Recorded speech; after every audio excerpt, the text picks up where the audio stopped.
remember when Obscura came out, I had a friend who was like the older metal friend.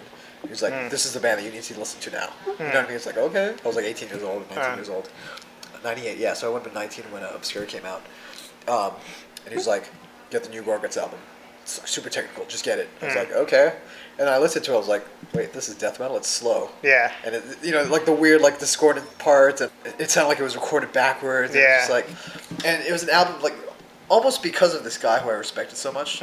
Like I just listened to it and worked with it. Yeah, yeah. Finally, it was like, I can't say I get it. I can't say I get Gorguts 100%. But just what Luke was doing and the other members of the band were doing with the genre at a time when the genre wasn't really in a good place. Yeah, yeah. You know what I mean? It was a dark time for metal in general.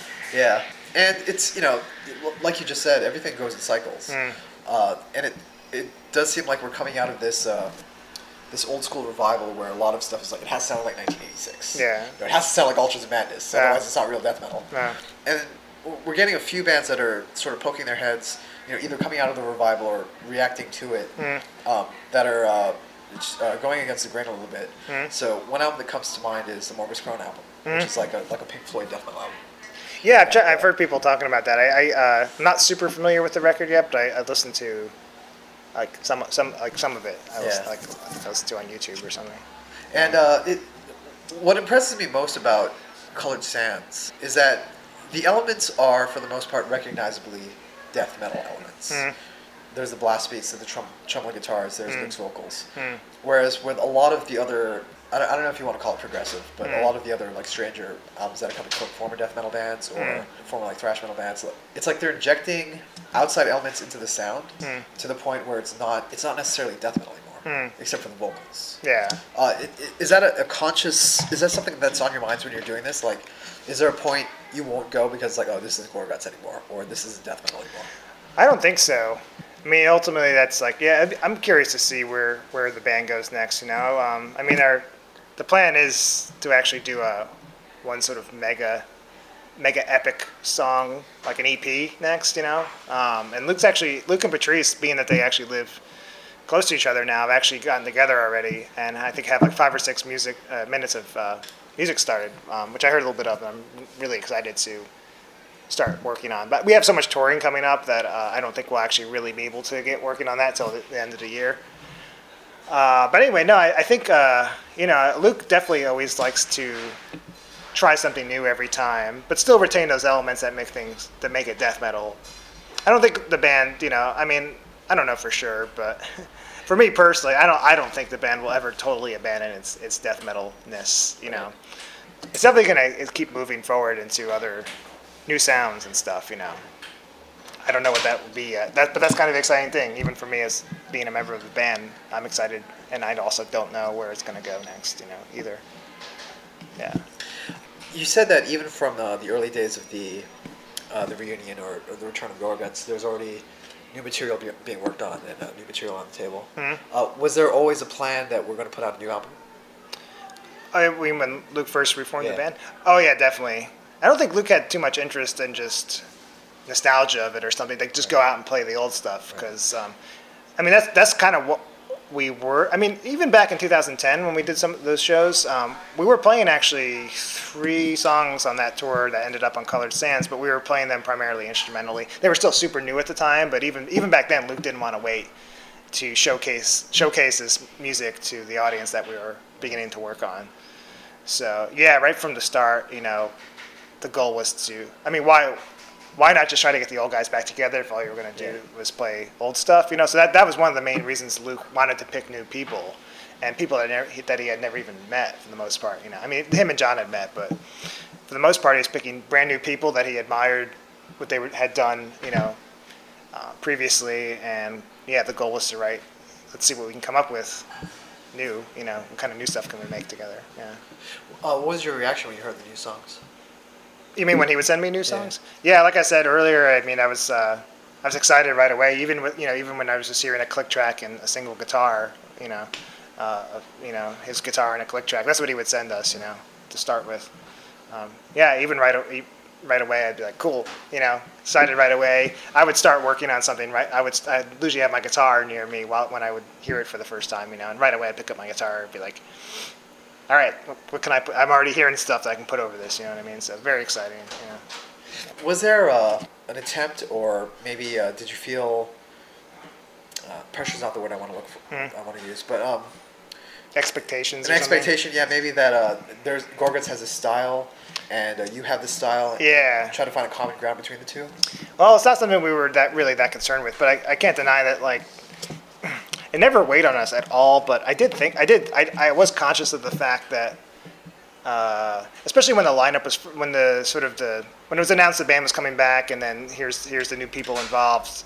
I knew that people were going to be like, we're going to see me and Colin and John's names and be like, oh, this is going to be wanky, you know, like there was definitely a lot of like skepticism at first, you know, and I don't know, I don't blame them. I mean, yeah, people have certain ideas of, judge from our other outside projects, you know, like they have these preconceived notions of like what we're going to do over a Gorguts song or something, you know what I mean? And I think ultimately when people actually heard the record, I think all those people that were saying that kind of stuff were completely shocked because, I mean, John's hardly blasting on the record. He's doing all the stuff that he's never done before in Origin, and you know, and for me and Colin, you know, there's a lot of subdued stuff. It's still complex, but it's not super in your face. It's more got to hear it for the fifth time to realize, oh, that's a weird harmony there. I didn't, or you know what I mean?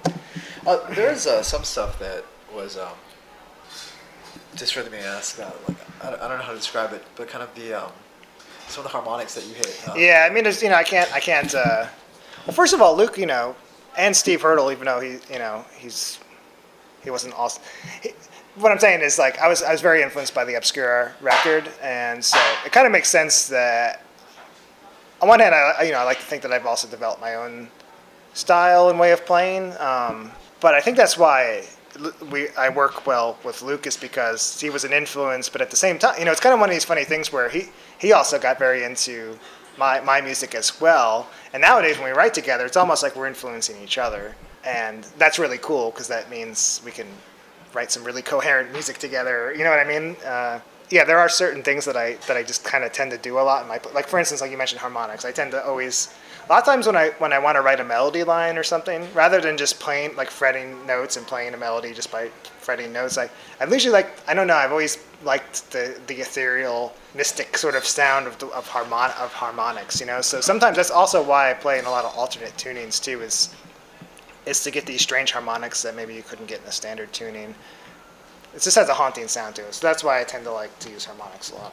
Yeah, and I mean, it's one of those things that really kind of, it's a nuance on colored sands that makes it really stand out to an extent where Obscura was kind of like you're being dragged into water and kind of drowned. Yeah. Like colored sands is very immersive, and it's very almost meditative in a way. And understandably, the concept, you know, dealing with the Tibetan. It all ties it together. But was there because you know while you were touring and playing shows with Gorguts, you also had to learn the old material. Yeah. Was that tricky at all? Yes. In particular, playing like the songs from the Erosion of Sanity. Most people would probably assume, oh, the Obscura songs, those must be the hardest. Those were the easiest for me. Because that style of riffing on that record is more what I was influenced by and more how I play naturally. Whereas like the Erosion songs are a lot of really fast tremolo picking and more traditional death metal style, but also very like that record I think is the most technical record actually, the Erosion of Sanity, because those riffs are just really chromatic and spidery and very awkward, honestly, to play on guitar, you know. So that was the stuff I had to practice the most, for sure. And those songs, they've gotten easier now since we've played them for a couple of years, but they're still like, I got to warm up before playing those songs. Yeah. And Invert is kind of tricky too. That's one of the harder songs, but yeah, definitely playing the colored sand stuff feels the easiest to me because I wrote my parts, you know.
So in support of Colored Sands, you guys went on tour with Carcass. Mm-hmm.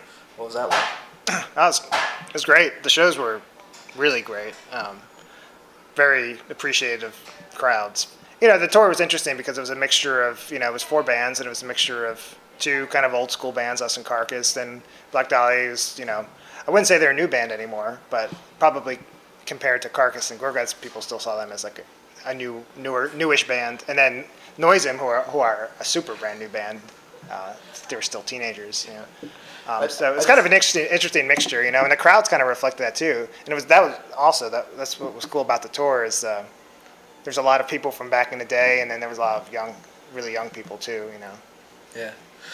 Bill Sear, in his own right, is kind of a guitar hero, but in a very different style. Yeah. Did you see like a difference in reactions to like what Carcass were doing versus like how people were reacting to Gorguts? Sort of, yeah, I did.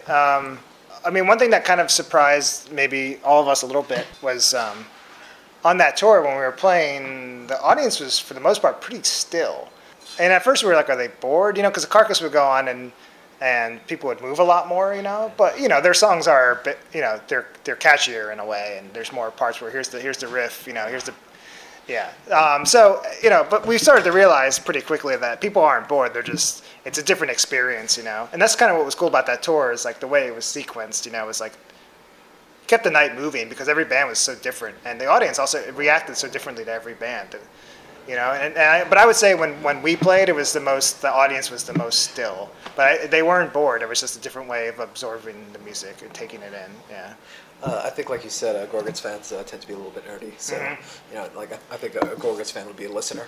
Yeah, definitely. People are like listening more deeply, I think, which is awesome. At first I'm like, oh, like you like, when you're up there playing, you like to see people moving. It gives you more energy, But for me, I know as a spectator when I'm watching bands, I like to be a little bit more still, and for the most part, and take it in and watch and listen, And I get annoyed when someone keeps bumping into me, So it kind of goes both ways. I understand, both sides of it, But yeah, people are they're just listening more, which is cool.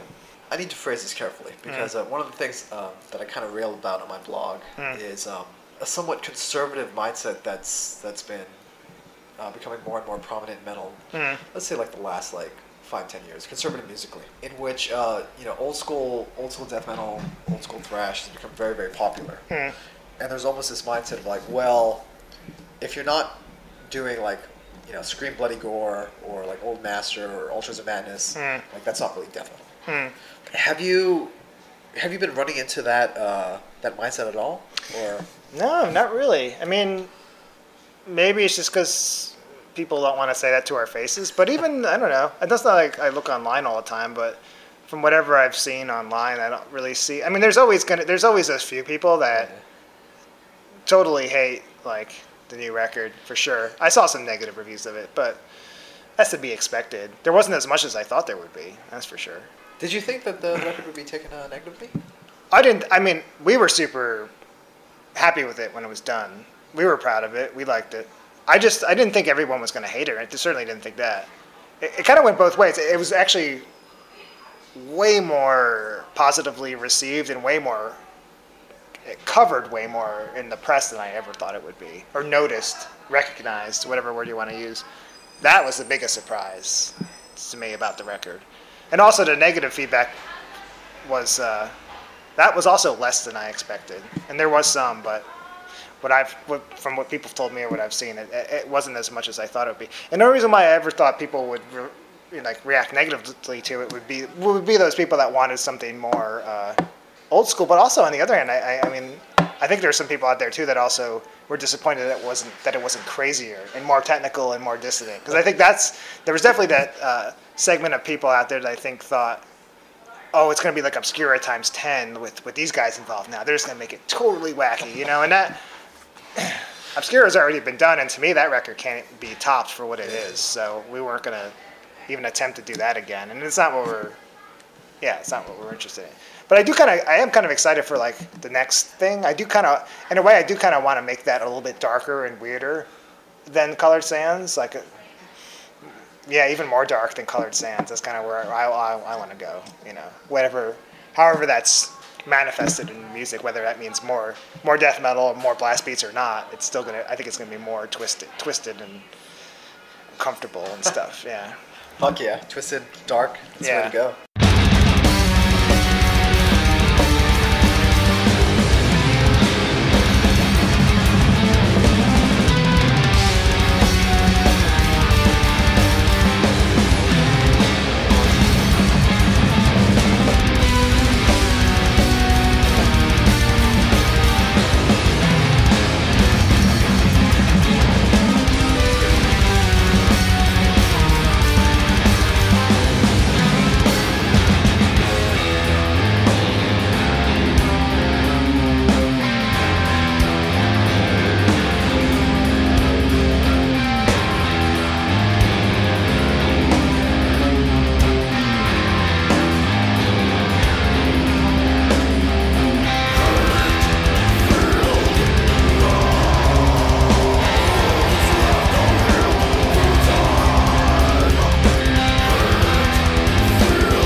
at Gorguts, you've also been working with Vaura.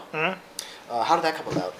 That started around the end of, well, I guess the band kind of, I guess we formed in 2010, but I first met Josh, the singer, in 2009 at a show, and we were introduced to each other through Lev, who plays drums in Kralis. So he just introduced us, and I'm like, hey, what's up? And pretty quickly we just started talking about music, and we realized kind of right away, too, that we would talk about this one band, then someone would bring up this other band, had nothing to do with the other band. And I'm like, whoa, wait, you can like this band and like this band too, And so pretty quickly we hit it off, just talking about music, so we kind of became friends. And then he also had mentioned that he kind of had these songs sitting around and that he sang, and he had these demos, and he kind of didn't think it fit in with his other band that was kind of falling apart at the time. So he was like, can I send you my demo of songs? He didn't ask me to play music with him. He's just like, I just kind of want some feedback on this stuff. Not many people have heard it. Can I just send it to you? And I was like, yeah, sure. I'll listen to it. Yeah.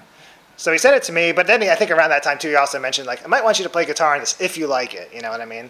And I'm kind of thinking I don't know if I have time, but I'm thinking well, if I really like this, then sure, why not, And I listened to it, and sure enough, I was like, wow, this is cool. I kind of always wanted to have a band with a singer. It's not that I always wanted to play in instrumental bands. If I was going to have a band with a singer, I was always thinking, well, it would be something really different from my other bands. It wouldn't be super technical. It wouldn't really even be metal. It would be dark, but just not metal, and it would be melodic singing. So when I heard his voice, I was like, oh, I really like his voice. And his vocal melodies are really strong and stuff, so... Yeah, at first I thought I was just going to kind of be a session guitar player on his band that he was forming at the time. But then we started writing together. I would give him songs that I was kind of coming up with, and he would write stuff on top of that. And sometimes he'd write half a song, and I'd finish the second half of the song, And so it started to become really collaborative right away. And he brought his friend Charlie in to play drums, and Charlie loved his playing, and he became a friend of mine too pretty quickly. And I always wanted to play music with Toby Driver too from Keodot, and he was really into playing. He was really playing bass a lot in Keodot around that time, and I had him in mind, because we needed a bass player. I was like, well, he was playing with this big chorusy bass sound, and I was like, that's cool. I can hear all these strange mixtures of influences coming together to make something cohesive, but it's going to have a really diverse. We're going to be pulling from a lot of diverse sources. But yeah, so it all came together fairly quickly in early 2010. And like I said, when the band kind of was finished, when we had kind of completed the lineup, we already had a wealth of material to start working on together, kind of a backlog of song ideas already. So that's why we kind of put out 2 albums pretty quickly back to back. Yeah. With this musical friendship and the fact that you guys were all into slightly off kilter or stuff that you wouldn't think would go together or the same person would like, was there a direction for the band, or was it just well, I like this stuff and I like this stuff? To sum up, I guess the basic direction for the band, at least when we first got together, was it was kind of interesting because for singer Josh, he wanted to do something a bit more, for lack of a better word, extreme or intense from what he's been doing, because I think his previous projects were a bit more melodic, and I hate to use the word poppy, but had a pop sensibility. And he wanted to do something that was more intense. We both kind of grew up. We're both the same age, so we both kind of grew up in the '80s with loving the same kind of hair metal, or not even just metal in general, '80s metal, Ozzy, Doc, and all that stuff. So that was one of the first things we talked about, was our love for that music. And then we started talking about bands of that era, the 80s era too, but bands that had nothing to do with metal, stuff like this band, the Chameleons, and Susie and the Banshees, and stuff that was more what you would call post-punk or early goth, and stuff, which is not the same thing as what people call goth nowadays, whatever. But, this kind of music that was just dark and melodic, and we're thinking, wow, that'd be so cool to kind of have somewhat of a metal sensibility, but make the songs very just have a catchiness to them, but still a complexity, but more subtle and not so in your face, And that was kind of a mixture of but also there was kind of this black metal-ish element too that kind of made its way into some of the music too. The idea of having really slow guitar parts with really fast drumming with really melodic vocals. Already now in the year 2014, that's not such a unique idea. But even just 4 years ago, that seemed like, wow, cool. I haven't really heard that too much yet, you know. So that was kind of an idea we tried to explore in a few songs too. There has been, you know, rightly or wrongly, a bunch of bands get lumped in together who are playing black metal with a certain shoegazy aesthetic. And Vaura has kind of been shoehorned into that. Yeah. And I don't know how you feel about that. On one hand, there are certain songs on both those records that would fit that description, and so I'm not going to fault people for lumping us in with that, but I think anyone that seriously listens to our band and listens to either of those records we put out, they'll see there's a lot more going on than just that. Because that's just sort of a sound that happens in maybe like a handful of songs on both those records. There's more diversity going on than just that, you know what I mean? So, again, just like with Dysrhythmia, you know, for instance, it's the kind of thing where I think people just have trouble like finding a category for it, so they kind of put it in with like the next closest thing. Yeah. So yeah, I think that's what's happened with that band too. Do you feel that your other work, like, you know, obviously if the guitarist from Gorguts and Dysrhythmia is in it, it's going to be sort of metal, right? And so people are almost against their will, sort of like looking for a metal connection in Vaura. Yeah. Well, what's funny is that in the beginning I really didn't want it to be viewed as a metal band or even sound very much like a metal band. And so the first album ended up coming out on a label called Weird Records, which is now defunct, but they were based in Brooklyn. And they were a label run by this guy, Peter, who primarily put out what's called like minimal wave and like cold wave music. And it was mostly like entirely electronic music and synth-based, and usually like groups very influenced by music from the early 80s and stuff. It's kind of nothing to do with rock or metal for the most part. But Peter was a fan of the band, and we kind of took a chance with him putting out our record on his label, which really didn't have anything else that sounded like us on it. And it was kind of an experiment, and we also tried to, he ended up hiring a PR person who primarily marketed it towards non-metal publications. And the ironic part was we noticed like most of the reviews coming out for it were metal-oriented sites, and they were people that just kind of discovered the record on their own somehow. So we're like, we tried to not even make a metal record, and still it's like the metal people are the ones that like it, which I was like, well, I'm not going to complain about this, but it's not what I expected, you know.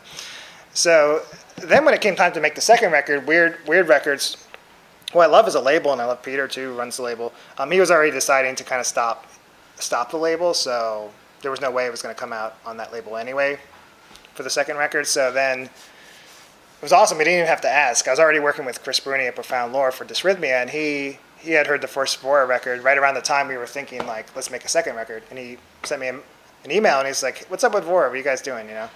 And I was like, Chris is interested, you know? And I was like, we're working on new stuff. He's like, well, send it to me, you know? I was like, great, because I love working with Chris, you know? So it just kind of fell in our laps that we got Profound Lore to put out the second record last year. Chris is great because he's just a one-man operation, and so it's really easy to... It's really easy when you have a label that's kind of just one guy, and especially when they're a guy that's very attentive and responsible, you know, and cares about what they're doing, you know. Like, sometimes with labels it's hard to get an answer from people, or you're like being referred to this person or that person, and with him it's like it's just him, you know. And so I send him an email if I have a question, and he writes back usually a few hours later, you know. So I like that, you know. And if I'm not mistaken, your buddies in Agalok were on that record, that label as well. Yeah, and they've been on there for a while. Yeah. So it's like a like-minded. Profound Lore it's really cool because I think back to other labels from the past, you know, that I don't know. It's kind of like I think back to time, you know, before the internet again, where I discovered a band, and I think they were awesome, and then I would be like, well, what label are they on? And with some of these bands, you would discover that like, oh, this label has a certain kind of aesthetic.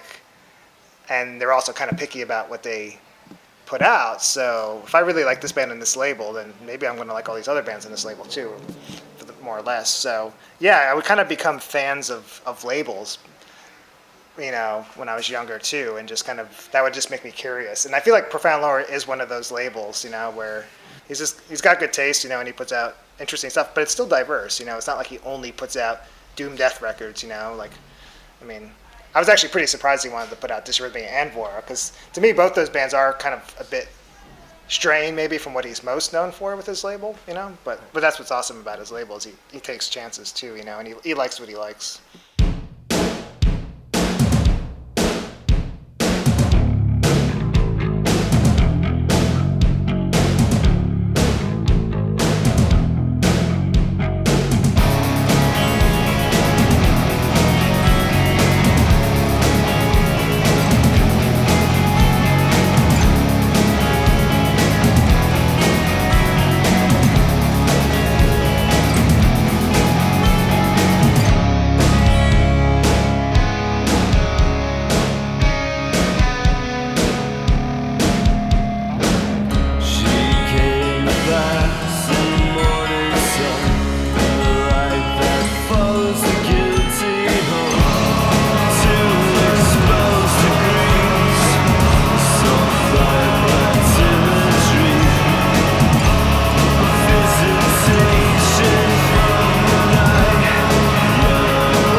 were talking a little while earlier about extreme metal, liking the music, not liking the singing. And something I hear occasionally from people who don't listen to metal regularly is, the Cookie Monster vocals. I don't like the Cookie Monster vocals. I don't like the screaming. Vaura at times has the tremolo guitars and the blast beats with a very different kind of vocal style. Yeah. How are you seeing people reacting to that? Again, with Vaura, too, I kind of I think we all kind of expected a little bit more, I don't know, haters, for lack of a better word.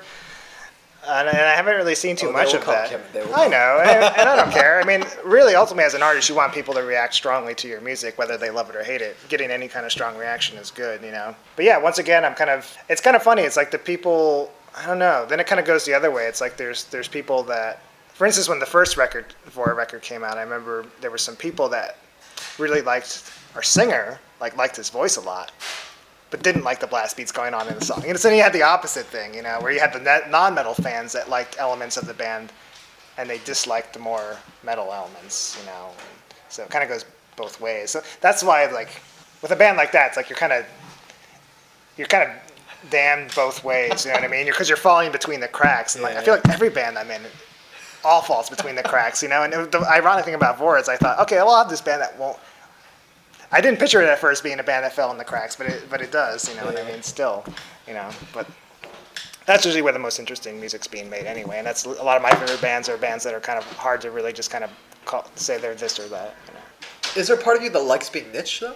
Yeah, I mean, only when I think about what else I like in my favorite bands, I start to realize that for the most part, I mean, there's plenty of super popular music that I like, but for the most part, a lot of, bands dear to my heart are these kind of, niche bands. And also when I think about stuff outside of music too, like my favorite movies and stuff, those all tend to be niche cult movies too. So part of me is fine with just if that's where the stuff I do fits in, then whatever, that's cool. I mean, ultimately I'm just trying to make the music I want to hear.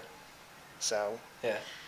I mean, and to me too, another thing too about making records, and also now with all this documentation, everyone videotaping shows, everything going on YouTube the next day.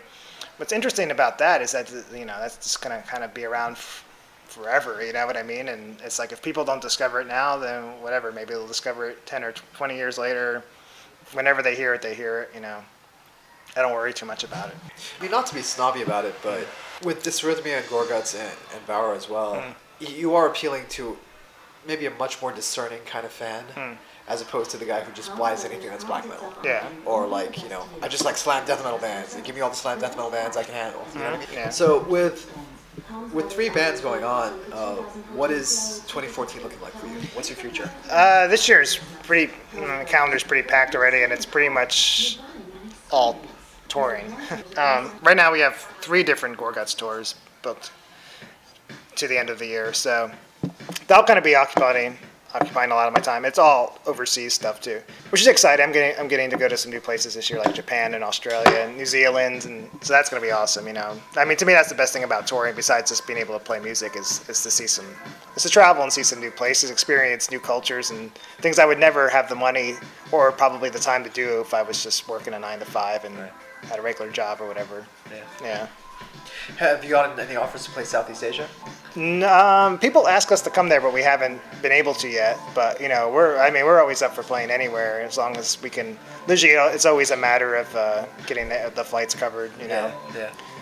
I think because more and more bands like Gorguts are playing Australia, the promoters, because I'm based in Malaysia, the promoters in Malaysia and Singapore, Thailand, and Indonesia. Yeah, I noticed that they're starting to pick up now. Yeah. And so kind of the deal that they try to work out is, well, we can't fly you all the way from the States. Right, they kind of collaborate maybe with other promoters. Like that guy pays half, this guy pays half. Yeah, I think that maybe that's what's happening. I don't know for sure because I'm never really involved with any business for this band. But because, originally the offer came in to play Japan first maybe. And then, not that Australia is that close, but it is sort of, if you're going to go all the way to Japan, you might as well do some other stuff while you're there. Yeah. So, I think that's how Australia and New Zealand came about as well. I wish from there we could also go into Asia as well, you know what I mean? Like the Southern Asia and Thailand and all these other places, but not this time. But maybe next year, who knows, And are Vaura and Dysrhythmia on hold while Gorguts is touring? Not as far as writing goes. still writing all the time, practicing whenever we can. With Vaura, it's particularly hard to have band rehearsals. I'm just very busy. I mean, everybody's just very busy, and also our singer just moved to Louisiana. So now there's the long distance thing going on with that band too. But you know, it's like I said, these days it's very easy to kind of write long distance and and then arrange practices as far in advance as you can. And that's what's cool too sometimes about having a long distance working relationship, is that when you actually do get together to practice, you really make the most of your time and you really get a lot done. It was really ironic actually, because for a period of time when Colin first joined Dysrhythmia, we were actually living in 3 different states. Colin was in Brooklyn, I was in Philadelphia, and Jeff, our drummer, had just moved to Boston. He was in Philadelphia, but there was like this brief period of time where we thought Dysrhythmia might be over when our other bass player quit. So Jeff had, at that exact same time, got a job offer in Boston. He ended up moving there. But then really quickly we realized, well, Colin's going to be our new bass player. So for a whole entire year, me and Jeff traveled by the Chinatown buses to Brooklyn to rehearse at Colin's studio, like almost every weekend for a year straight before we both finally moved to New York. And it's kind of amazing. Like we got so much done on those weekends, because we were traveling on these crappy buses, for hours to get to practice. But then when we got together, we just wrote really fast. We were just super productive. And then it was really funny because then like a few years later, we actually all moved into the same building together. And we were lucky if we could practice once a week. And we're all living together in the same building. And for some reason, all of a sudden, it was like hard to schedule a rehearsal. So, yeah. But anyway, to answer your question, yeah, I wouldn't say either of those bands are on hold. They're on hold only in that it's harder to play shows while Gorguts is doing so much touring, but the writing kind of never stops. Like, Dysrhythmia is working really hard on new stuff, but that band in particular, it takes us kind of a long time to get pieces completed to where we're happy with them, and also where we can play them well enough to go record them. Do you have a target at all next year? I would really love if Dysrhythmia could get into the studio at least by fall of next year. Because I'm being really realistic when I say that. I mean, I feel like I could say, oh, next spring, and we probably could do that, but I don't want to rush. I don't really want to rush anything. And our songs always they just take time to sort of, even when we feel like they're, okay, that song's done, it still takes a lot of time for it to really be like, done. I don't know. So yeah, I would say the soonest would be record next fall and maybe have it out. And it sounds crazy to say this, but realistically, it'd probably be 2016, which sounds so far away, but really it's not. But especially when you're juggling 3 bands. Yeah, it's hard, and not only that, I do other stuff too besides that musically. I do solo stuff, and I'm also playing a lot with this band called Sabbath Assembly, which is whole nother thing. With them, I'm pretty much kind of just a session guitar player for them, but it's still kind of like another band that I'm involved with. I'm writing, I'm collaborating with them. I'm writing. They pay me to go record guitar for them. Which is great because I like their music and it's really fun too. So. How did you get involved with Sabbath Assembly? The main guy in that band is this guy named Dave Nuss, and he was friends with Colin. And he played in this band called No Neck Blues Band, who were kind of this really weird experimental New York band that were around all throughout the 90s and some of the 2000s. And Colin had recorded one of their albums years ago. Anyway, so they became friends, and Dave was working on the Sabbath Assembly record, I guess, back in a couple years ago. And while Dysrhythmia was recording, I think we were just sitting around mixing one day, Colin got a phone call from him, and it was Dave, and he was just asking Colin if he had time to play guitar on just one song that they were going to do. And Colin didn't have time, so he's like, oh, you should talk to Kevin. We didn't know each other, and so I met up with him, and he gave me a chord chart, and he's like, it's easy, just learn this song, I just want you to play some guitar. And so I did, and it ended up kind of coming out really cool, and then we kind of really became good buddies, and then he's like, well, I want to do, now I want to do another record, and I would love if you could play guitar on the whole record, And I was like, all right, I'm always down. If I can find the time, I'll do it, and so we did. We just put out a new record this year, actually, and yeah, and already he's sending me sort of song ideas for the next one, So yeah, it's so much going on. Just and the time just flies by, And I don't want to overcommit too much. You know what I mean? I don't want anything to start to suffer because I'm trying to balance too many things. I don't feel like that's happened yet, but I'm always a little bit concerned of that happening. A friend of mine said that his band was on hiatus for about 5-6 years, and they've really started picking up recently. And a lot of it is because he was getting older. Do you feel that as well? Like, do you want to get a lot of stuff out there? I do, yeah. But at the same time, like I said, regarding Dysrhythmia or something, I also don't want to rush it. I don't want to just. Well, just in terms of like the different projects. But I definitely feel like, there is sort of a. I don't know. I feel like I've always had a sense of urgency about stuff, but maybe even more so now that I'm older. And also, I'm just really inspired. I've just been really inspired in recent times. You know what I mean? Just to like. Just to create all the time, and I'm super lucky that I play with the people that I play with, and every different thing I'm involved with, I'm super fortunate, because I also teach guitar, and also teach online, through Skype and stuff, and I have these students, that are in kind of these remote places in Canada or something, or just upstate New York even, or wherever, and they're, a lot of them are just really good players, and sometimes we work together on their song ideas, and they're writing these cool songs and these cool riffs, but they have like nobody, they can't find anyone to play with, and I always get kind of bummed out for them, because I feel so fortunate that I've been lucky enough to just to kind of randomly encounter everyone that I play music with now. It's like I've never found all these people I play music with. I've never like found them through like ads or anything. It's just like always been just like life. Somehow I encounter them and we hit it off, and then we make a record together and we're in a band. Like it's been that easy. Or MySpace message. Yeah. Do you want to plug? Do you have a website for your guitar tutorials? I don't actually have a website set up for like my lessons. I have like a business card that I leave out on merch tables sometimes. But if people want to contact me for lessons or check out any of my solo stuff, I have a Bandcamp page for all my solo records, and my email address is kevin.hufnagel@gmail.com. If people want to write to me for lessons, it's easy to find me on Facebook too or whatever. Yeah, that's it. Cool. Yeah. Excellent. Thank you so much, Kevin. Yeah, thanks. Wow, good talking.